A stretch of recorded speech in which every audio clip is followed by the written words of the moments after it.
Welcome back to my channel. My name is Archana Chauhan और आज मैं आपके साथ डिस्कस करूंगी चिल्ड्रन विद डाइवर्स नीड्स, विविध आवश्यकताओं वाले बच्चे। ये बीएड सेकेंड ईयर का टॉपिक है, ठीक है। बीएड सेकेंड ईयर में आपका ये टॉपिक है, ठीक है। एंड जो बुक है उसका नाम है creating an inclusive school, it means समावेशी विद्यालय का सृजन, और ये यूनिट 1 से टॉपिक है आपका, ठीक है। इस टॉपिक को स्टार्ट करने से पहले हमें ये जानना पड़ेगा कि इसकी हिस्ट्री क्या थी, इतिहास क्या है। ओके, सो इतिहास को यहाँ पर हमने 3 उसमें डिवाइड किया है। जो है फर्स्ट है इसकी प्राचीन अवस्था, सेकंड मध्य अवस्था, थर्ड आधुनिक अवस्था। जो प्राचीन अवस्था है, प्राचीन काल में जो विशिष्ट शिक्षा थी, विशिष्ट जाति और वर्ण के आधार पर दी जाती थी, ठीक है। जैसे अभी क्या है, हर कोई किसी भी तरीके की शिक्षा ले सकता है, ग्रहण कर सकता है, बट जो पुराना टाइम था, एंशिएंट टाइम था, जो एंशिएंट स्टेज थी, उसमें ऐसा नहीं था। उसमें शिक्षा जाति एवं वर्ण व्यवस्था पर आधारित थी, जाति और वर्ण व्यवस्था पर, कि डिफरेंट जाति के लिए डिफरेंट एजुकेशन बना हुआ था। जैसे कि जो क्षत्रिय वर्ण से बिलोंग करते थे, जो व्यक्ति क्षत्रिय वर्ण में आते थे, उनको धनुर्विद्या एवं रण कौशल सिखाया जाता था। इसके अलावा अन्य जातियों को ये नहीं सिखाया जाता था, ठीक है। सेम ब्राह्मण जो थे वो केवल वेद एवं संस्कृत की शिक्षा ले सकते थे।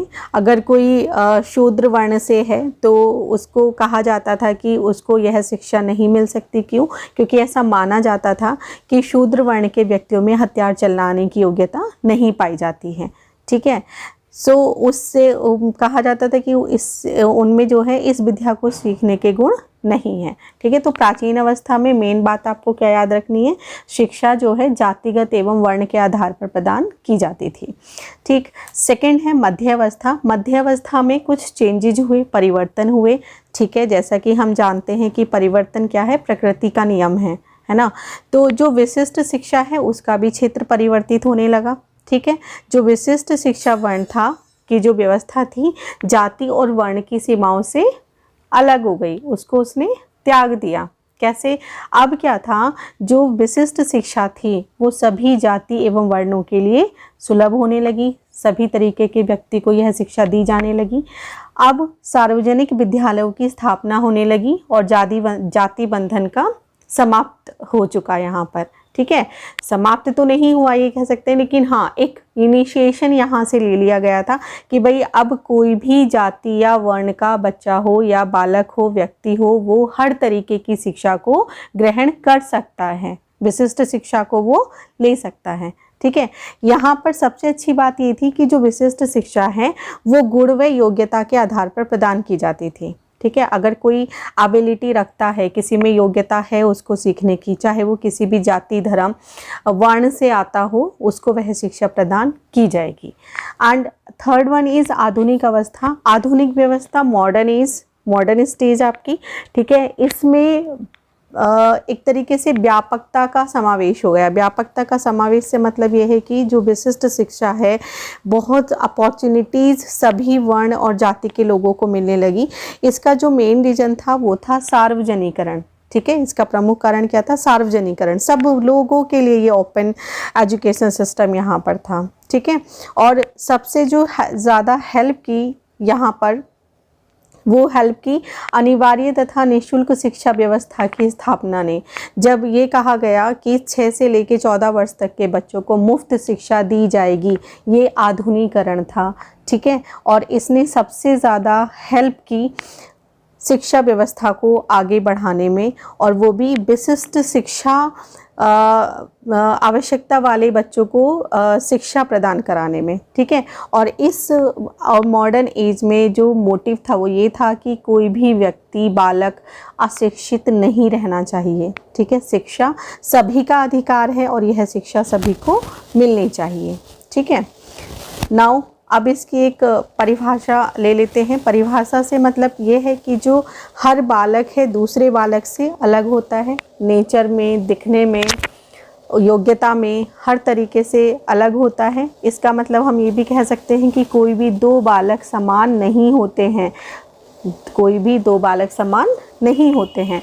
वो अलग हो सकते हैं किसके आधार पर, शरीर बनावट अलग हो सकती है, उनकी हेल्थ इश्यू स्वास्थ्य अलग हो सकता है जो मेंटल एबिलिटी है, बुद्धि है, वो अलग हो सकती है। इन सब के आधार पर एक दूसरे से अलग होते हैं। एक डेफिनेशन है रेवर एंड रेवर ने दी थी, इस तरीके की डेफिनेशन आप एग्ज़ाम में ज़रूर लिखिएगा, इससे आपको अच्छे नंबर मिल सकते हैं। ठीक है, बाल मनोविज्ञान में प्रयोग किए जाने वाला शब्द असाधारण बच्चा कैसा हो सकता है, किया जाने वाला शब्द बच्चों के लिए कौन कौन से शब्द यूज़ किए जाते हैं। असाधारण बच्चा हो सकता है, अत्यंत प्रभावशाली हो सकता है, अत्यंत प्रभावशाली प्रतिभावान, है ना। इन बच्चों के साथ साथ कम बुद्धि वाले बच्चे भी हो सकते हैं, या अन्य कुछ सीखने की अक्षमता वाले बच्चों को भी संदर्भित करता है। ये किसने कहा है, रेवर एंड रेवर ने। नाउ नेक्स्ट टॉपिक इज विशिष्ट आवश्यकता वाले बच्चों की विशेषताएं क्या हैं। ठीक है, पर कैसे पता चलेगा, एक तरीके से आप पहचान भी यहाँ पर बोल सकते हो। ठीक है, क्या पहचान है या क्या विशेषताएं हैं, ये सामान्य बच्चों की तरह नहीं होते हैं, ये बच्चे सामान्य बच्चों से डिफरेंट होते हैं, भिन्न होते हैं, इनका व्यवहार सामान्य बच्चों से अलग होता है। आप इनको मिलते ही पहचान सकते हो कि ये सामान्य बच्चों के जैसे नहीं हैं, सामान्य बच्चों से कुछ अलग हैं। इन बच्चों के साथ मानसिक एंड शारीरिक कुछ समस्याओं से हमेशा पीड़ित होते हैं। इन्हें अपनी विभिन्न आवश्यकताओं के कारण खुद को पर्यावरण के साथ में तालमेल बिठाने में बहुत सारी समस्याओं का सामना करना पड़ता है। अब यहाँ पर एक तरीके से देखा जाए तो इस बुक में, और जो हमारी सेकेंड यूनिट है, ठीक है, इनफैक्ट थर्ड यूनिट है, उसमें हमें कुछ इन सब के बारे में स्टडी करना है। एक तरीके से ओवरऑल स्ट्रक्चर यहाँ पर है, और यहाँ पर आप देख सकते हो कि किस किस टाइप के बच्चे हमारे पास यहाँ पर हैं। तो चिल्ड्रन विद डाइवर्स नीड्स, और यू कैन से विविध आवश्यकताओं वाले बच्चे। जो सबसे पहला है वो है सेंसरी का मतलब होता है संवेदनात्मक। ठीक है, जो फील कर सके, संवेदन कर सके, जिसको हम समझ सकें, वो क्या है पहला हेयरिंग, जो श्रवण बाधित होते हैं, जिनकी श्रवण शक्ति होती है, उस पर पूरा एक टॉपिक हमने कवर करना है। विजुअल दृष्टि शक्ति, इसको कम्प्लीटली आगे हम देखेंगे। एंड फिजिकली चैलेंज, जो शारीरिक रूप से विकलांग हो। ठीक है, कि किसी का हाथ नहीं है, आँख नहीं है ना, कुछ भी इस तरीके का उनके शारीरिक की कोई बाधा हो, ठीक है, उसको ये करता है। तो सेंसरी जो संवेदनात्मक है, उसमें हमारे पास 3 कैटेगरी आ गई, श्रवण, ठीक है, दृश्य एंड शारीरिक रूप से विकलांग। सेकंड है इंटेलेक्चुअल, जो कि है बौद्धिक में हमारे पास 3 टाइप्स के स्टूडेंट्स यहाँ पर आते हैं। गिफ्टेड, जो गॉड गिफ्टेड होते हैं, जिनको हम प्रतिभाशाली बच्चे कहते हैं। सेकंड वन टैलेंटेड, प्रतिभावान, and third one mentally challenges, मानसिक रूप से विकलांग आप बोल सकते हैं। Third one is development disabilities, मतलब विकास की अक्षमता। First one is autism, means आत्म केंद्रित, वो खुद पर सेंट्रलाइज्ड होते हैं। Now cerebral palsy, it means मस्तिष्क पक्षाघात, मतलब कुछ मेंटली डिसऑर्डर होता है। ठीक, लर्निंग डिसेबिलिटीज़, मतलब जो अधिगम असमर्थी होते हैं, ठीक है, जिनको लर्निंग में, सीखने में बहुत दिक्कतें आती हैं। थर्ड वन है स्कोलास्टिक बैकवर्डनेस, मीन्स शैक्षिक पिछड़ावन।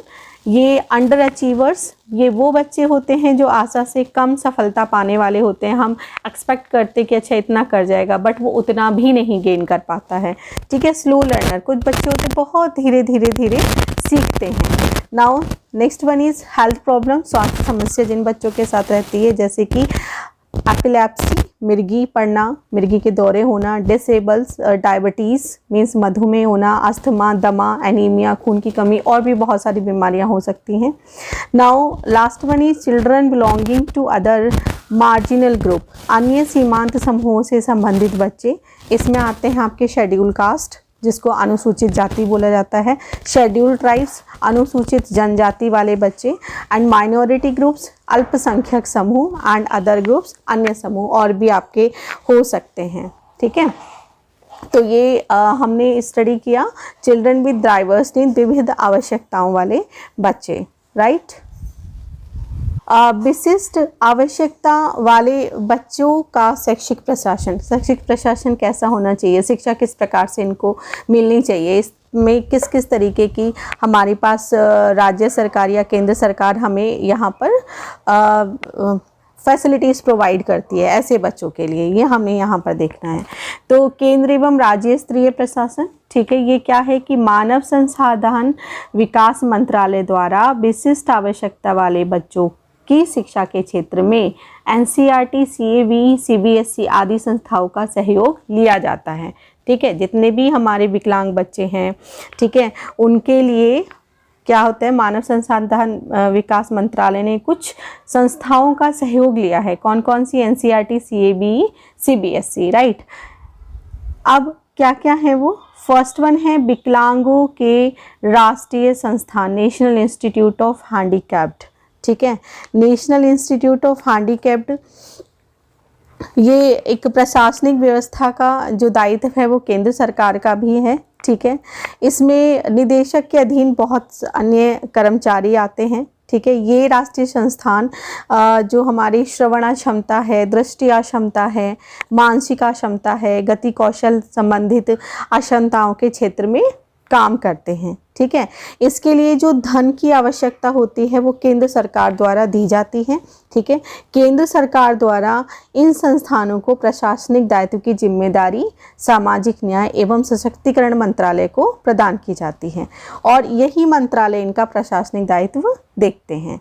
नाउ सेकेंड वन, सामाजिक न्याय एवं सशक्तिकरण मंत्रालय, ministry of social justice and empowerment.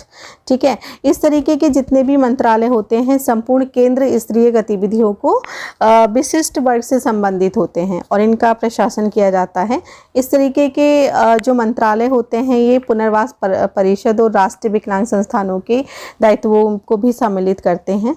ठीक है, और बहुत सारी योजनाओं का इसमें संचालन किया जाता है। थर्ड वन है भारत की पुनर्वास केंद्र, भारत की पुनर्वास परिषद, तो जो भारत की पुनर्वास परिषद का प्रशासन है वो सामाजिक न्याय एवं सशक्तिकरण मंत्रालय द्वारा किया जाता है। ठीक है, तो ये दोनों क्या है, इंटर रिलेटेड है एक तरीके से देखा जाए तो। ठीक है, इसमें जो भारत की पुनर्वास परिषद है इसको कौन देख रहा है, एक तरीके से सामाजिक न्याय एवं सशक्तिकरण मंत्रालय इसको देख रहा है। यह संस्था इसी मंत्रालय के अंदर में काम करती है और इस संस्थान के द्वारा जो भी अक्षम व्यक्ति हैं उनके हित में सेवाएं प्रदान की जाती हैं। ठीक है, जिससे जो विभिन्न प्रकार के क्षमता वाले व्यक्ति हैं इस समाज की मुख्य धारा से या इस संस्था की मुख्य धारा से जुड़ सकते हैं। ठीक है, नेक्स्ट है जिला पुनर्वास केंद्र, ये डिस्ट्रिक्ट लेवल पर है।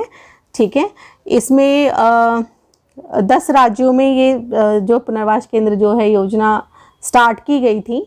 ठीक है, और इसका भी जो है प्रशासन राष्ट्रीय संस्थानों के माध्यम से केंद्र सरकार द्वारा ही किया जाता है। ठीक है, और फिफ्थ है क्षेत्रीय पुनर्वास प्रशिक्षण केंद्र, जो पुनर्वास केंद्र हैं वो उन कर्मचारियों के प्रशिक्षण को प्रदान करते हैं और क्षेत्रीय पुनर्वास केंद्रों की स्थापना की जाती है। ठीक है, इनका जो मेन दायित्व होता है, जो रिस्पॉन्सिबिलिटी होती है वो सामाजिक न्याय एवं सशक्तिकरण मंत्रालय की ही होती है। ठीक है, और जो राज्य सरकारों के सहयोग से केंद्रीय सरकार को दी जाती है। लास्ट इसमें है 6 समेकित विद्यालय, समेकित विद्यालयों की संख्या लगभग 48 है। ठीक है, एंड ये प्रशासन, इनका जो प्रशासन है वो भी राज्य सरकारों के सहयोग से केंद्र सरकार द्वारा किया जाता है। ठीक है, ये तो हो गया हमारे पास इसका, हमने क्या किया है ये कि विशिष्ट आवश्यकता वाले बालकों की शैक्षिक प्रशासन बताया है आपको कि कहाँ कहाँ ये हो सकता है, कौन कौन सी इसमें संस्थाएं जुड़ी हैं। नाउ नेक्स्ट वन इज विशिष्ट आवश्यकता वाले बालकों, विकलांग बालकों के लिए कार्य योजना तथा नीतियाँ, कौन कौन सी कार्य योजनाएं हैं। ठीक है, तो फर्स्ट है संस्थानों के प्रमुख कार्य, क्या क्या कार्य होते हैं इन संस्थाओं के। पहला है विकलांगता को रोकने के संदर्भ में प्रयास करना ताकि विकलांगता की संख्या में वृद्धि ना हो। ठीक है, दूसरा है विकलांगता को रोकने के लिए साहित्य एवं सामग्री का प्रसारण करना, जिससे विकलांग व्यक्तियों के बारे में जान सकें ताकि और इनसे दूर रह सकें। दूर रहने का मतलब ये नहीं है कि उनको अलग करना है, दूर रहने का मतलब है कि विकलांगता के लिए जो भी कारक हैं, जो भी कारण होते हैं, उनको समझ सकें और उन कारणों को दूर करने के उपाय कर सकें। ठीक है।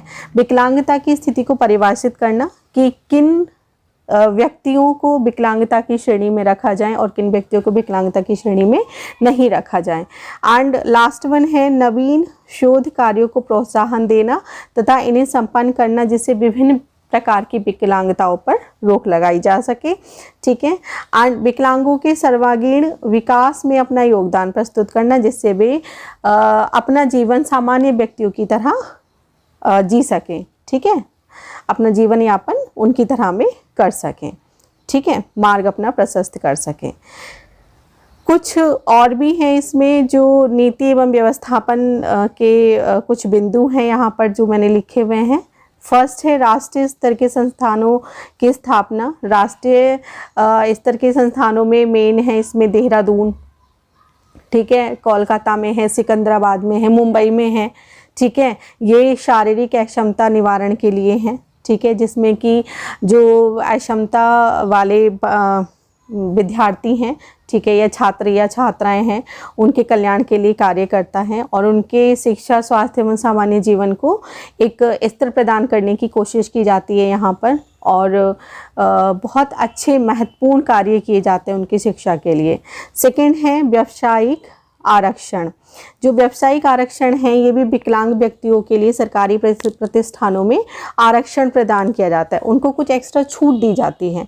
ठीक है। और ये कुछ लिमिटेड सीट्स पर होती हैं। ठीक है। और ये कुछ ऐसे स्थान हैं जहाँ पर केवल विकलांग व्यक्तियों को ही नौकरी मिलती है। आपने सुना होगा हैंडीकैप्ड कोटा। ठीक है। कुछ इस तरीके से वहाँ पर होता है। वहाँ पर अगर हैंडीकैप्ड कोटा की 2 सीट है अगर किसी डिपार्टमेंट में, तो वहाँ पर कोई भी सामान्य व्यक्ति को नियुक्त नहीं किया जा सकता। ठीक है। जैसे विकलांग व्यक्ति को एक शिक्षक के रूप में नियुक्त किया जा सकता है, परंतु विकलांग व्यक्ति को सेना में आरक्षण नहीं दिया जा सकता। ठीक है। चलिए नेक्स्ट वन है शिक्षण संस्थाओं में आरक्षण। शिक्षण संस्थाओं में आरक्षण मिलता है कि जो किसी भी स्कूल या कॉलेज में अगर वो विकलांग व्यक्ति एडमिशन लेना चाहता है, ठीक है, प्रवेश लेना चाहते हो, तो उसको किसी भी प्रकार की कठिनाई नहीं होगी। और सरकार इस प्रकार के बालकों को यह अनुभव कराना चाहती है कि ये भी सामान्य बालकों की ही भांति इन विद्यालयों में शिक्षा ग्रहण कर सकते हैं। नेक्स्ट है जिला पुनर्वास केंद्रों की स्थापना। जिला पुनर्वास केंद्र भी 10 राज्यों में जिला स्तर पर स्थापना की गई है। ठीक है। और इसका भी जो मोटिव है, जो प्रमुख कार्य है, जिला स्तर पर अक्षम व्यक्तियों को प्रत्येक संभव सहायता करना है। ठीक है। जिससे कि वह समाज में नॉर्मल जो सिटीजन्स हैं, सामान्य नागरिक हैं, उनकी भांति रह सके और कोई भी उन्हें हीन दृष्टि से ना देखे। ठीक है। और उनकी शिक्षा और स्वास्थ्य के लिए भी महत्वपूर्ण कार्यों का संपादन करना इसी के अंतर्गत आता है। ठीक है। नेक्स्ट है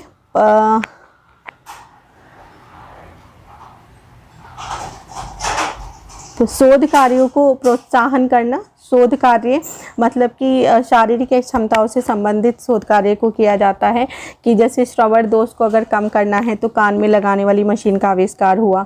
ठीक है। जिससे कि हम श्रवण दोषों को दूर कर सकते हैं। ठीक। नेक्स्ट है क्षेत्रीय पुनर्वास प्रशिक्षण केंद्रों की स्थापना। जिला पुनर्वास केंद्रों की स्थापना के बाद सरकार के समक्ष यह समस्या उत्पन्न हुई कि इन केंद्रों के कर्मचारियों को किस प्रकार प्रशिक्षित किया जाए। ठीक है। तो जिससे ये क्षमता से युक्त व्यक्तियों के पुनर्वास में सहायता कर सके। इसके लिए सरकार द्वारा 4 पुनर्वास केंद्रों की स्थापना की गई। कितने पुनर्वास केंद्रों की? 4। ठीक है। इन केंद्रों का उद्देश्य क्या था कि जो केंद्र के कर्मचारियों को प्रभावी एवं उपयोगी प्रशिक्षण प्रदान करना था। ठीक है। जिससे वो विकलांग छात्रों को या असक्षम छात्रों को उचित संचालन कर सकें, उनकी देखरेख कर सकें। नेक्स्ट है प्रशिक्षण व्यवस्था में परिवर्तन। जो अक्षमता से युक्त बालक हैं, ठीक है। उनके लिए यह निश्चित किया गया कि जो प्रशिक्षण महाविद्यालय हैं उनके जो छात्र अध्यापक हैं उनको इस तरीके से एजुकेट किया जाए, उनको इस तरीके से प्रशिक्षित किया जाए कि जो अक्षमत बालक हैं वो भी सामान्य बालकों के साथ प्रभावी विधि से शिक्षण प्रदान कर सकें, ठीक है। और थोड़े समय के लिए, अल्पकालीन समय के लिए प्रशिक्षण प्रदान करके उन्हें योग्य बनाया जाए और डिफरेंट बालकों की शिक्षा करने में असुविधा का अनुभव ना कर सकें। 8th है सन 1986 की राष्ट्रीय शिक्षा नीति। ये बहुत ही एक ड्रास्टिकल चेंज था एजुकेशन में, ठीक है। उस समय की जो 1986 के अनुच्छेद 4.9 में विशिष्ट शिक्षा के प्रावधानों का वर्णन किया गया, जिसमें यह बताया गया कि सामान्य रूप से अक्षमता वाले बालकों की शिक्षा नियमित विद्यालयों में ही होगी। उनके लिए कोई अलग से स्कूल नहीं होगा, वह सामान्य स्कूल में ही अपनी शिक्षा को ग्रहण करेंगे। जो गंभीर रूप से शारीरिक अक्षमता वाले तथा सामान्य बालकों से की शिक्षा के लिए विद्यालय खोले जाएंगे। जो थोड़ा सा भी अपंग है, पूर्णतया गंभीर रूप से अपंग नहीं है, ठीक है, जो कि गंभीर रूप से जैसे वो देख नहीं सकता, अंधा व्यक्ति है, ठीक है, तो उसके लिए विशिष्ट स्कूल की आवश्यकता होगी। बट अगर वो थोड़ा भी देखने में सक्षम है तो वो सामान्य बालकों के साथ ही अपनी एजुकेशन को कंप्लीट करेगा, ठीक है। नेक्स्ट है जिला प्राथमिक शिक्षा कार्यक्रम। जो जिला प्राथमिक शिक्षा कार्यक्रम है इसके अंतर्गत सार्वजनिकरण पर बल दिया गया, ठीक है, और साथ में जो विशिष्ट आवश्यकता वाले बालक थे उनकी भी शिक्षा पर पूर्ण ध्यान दिया गया और सरकार द्वारा यह निश्चित किया गया कि जो अक्षमता से युक्त बालक एवं बालिका हैं उनको उनकी आवश्यकता के अनुसार शिक्षा प्रदान की जाए, ठीक है। नेक्स्ट है गैर सरकारी संगठनों का प्रोत्साहन। जो गैर सरकारी संगठन है उनसे सहयोग लिया गया, ठीक है, और इन विद्यालयों में भी छात्रों को उनकी आवश्यकता एवं क्षमता के अनुरूप शिक्षा प्रदान की गई और जो भी अक्षमता से युक्त बालक थे उनका विशिष्ट ध्यान रखा गया और यह प्रयास किया गया कि इनको भी सामान्य बालक बालिकाओं के भांति जो हमारा पाठ्यक्रम है, जो हमारी अधिगम प्रक्रिया है उसमें सम्मिलित किया जाए। लास्ट वन इज विशिष्ट शिक्षा के क्षेत्र में उपाधियां, जो डिग्रीज हैं, ठीक है, उनकी हम बात कर रहे हैं यहाँ पर। विशिष्ट शिक्षा के क्षेत्र में 37 डिप्लोमा हमारे पास हैं एंड 3 शिक्षा स्नातक उपाधियां प्रदान की जाती हैं एंड भारत की जो पुनर्वास परिषद द्वारा इन उपाधियों का व्यवस्थापन का कार्य करती है, ठीक है, और ये शिक्षा के शिक्षण विधियों एवं प्रबंधन के बारे में प्रशिक्षण प्रदान करती हैं, ठीक है, और ये जो भी पूरा कार्य है ये अक्षमता से युक्त बालकों के लिए भारत की पुनर्वास परिषद द्वारा ही संपन्न किए जाते हैं।